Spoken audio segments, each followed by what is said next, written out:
dilihat kan bulan lalu itu kan ceritanya yang terutama ada dua kan. Satu adanya penggabungan bank-bank BUMN syariah lewat BRIS ya. Kemudian yang kedua tuh mengenai pembuatan holding dari Indonesia Baterai.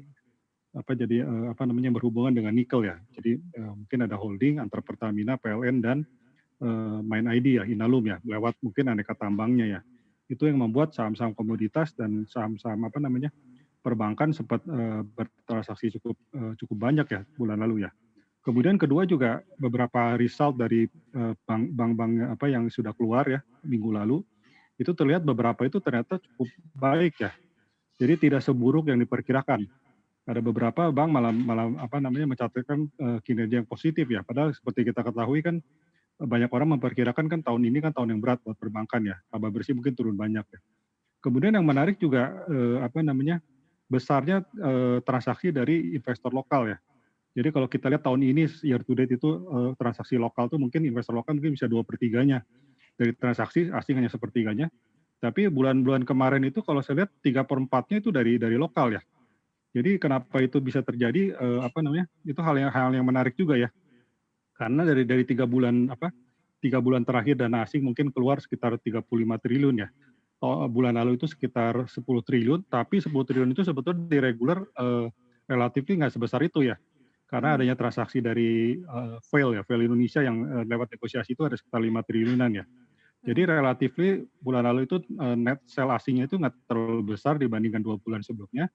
Tapi di sisi lain juga banyak dana-dana lokal yang masuk ke pasar modal.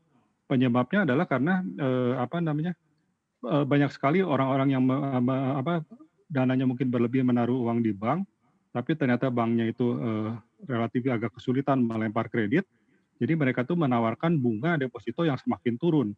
Dan dianggap tidak menarik oleh mereka sehingga banyak sekali dana yang masuk ke pasar modal saat ini.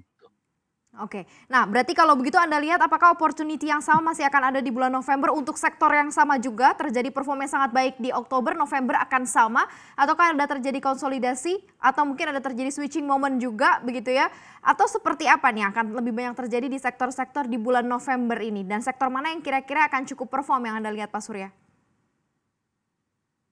Kalau saya lihat terutama ya hasil dari Pilpres ini ya. Hasil dari Pilpres ini kan sangat akan mempengaruhi juga ya. Jadi investasi kita kemana itu sangat mempengaruhi karena seperti saya sudah katakan tadi, kalau misalnya Biden yang menang mungkin saham-saham komoditas ya itu juga bisa diuntungkan. Kenapa? Salah satunya mungkin tensi dari Amerika itu mungkin lebih ke Rusia ya ketimbang China ya. Seperti kita ketahui China itu kan konsumer dari komoditas yang terbesar ya dapat dibilang ya. Terus yang kedua juga paket stimulus itu mungkin lebih besar kalau misalnya Biden yang menang. Karena Demokrat itu seperti kita ketahui saat ini aja kan mereka menginginkan paket stimulus sekitar 2,2 triliun US dollar ya. Sedangkan dari Republik itu hanya sekitar 1,8 ya. Dan itu pun sebetulnya jumlahnya bisa lebih besar dari itu lagi kalau misalnya Biden menang. Nah, kalau misalnya itu terjadi, kemungkinan kan komoditas seperti emas itu harganya akan naik ya. Sedangkan US dollar mungkin agak melemah ya, penurunan USD index mungkin akan turun ya. Tapi saat ini kan belum terjadi ya, karena memang tidak ada kesepakatan ya.